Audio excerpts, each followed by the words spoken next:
جی آج election tribunal کے معزز جج جسٹس عبداللہ بلوچ کی عدالت نے محفوظ فیصلہ سناتے ہوئے صوبائی وزیر صحت بخت محمد کاکڑ کے خلاف 2 پٹیشن خارج کر دیے۔ پٹیشن خارج ہونے کے بعد صوبائی وزیر صحت بخت محمد کاکڑ کے وکیل امان اللہ کنرانی نے بلوچستان نیوز سے بات چیت میں کیا کہا، سنیے۔ اس کے حوالے سے اگر آپ کو پتہ فیصلہ تو سر بسم اللہ الرحمن الرحیم۔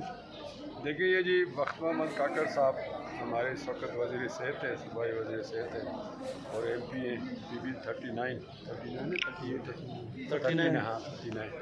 ادھر سے۔ تو ان کے خلاف 2 ہمارے جو امیدوار تھے، ایک نور محمد صاحب تھے پی ٹی آئی کے، ایک جمعیت علماء اسلام کے سید عبدالواحد تھے۔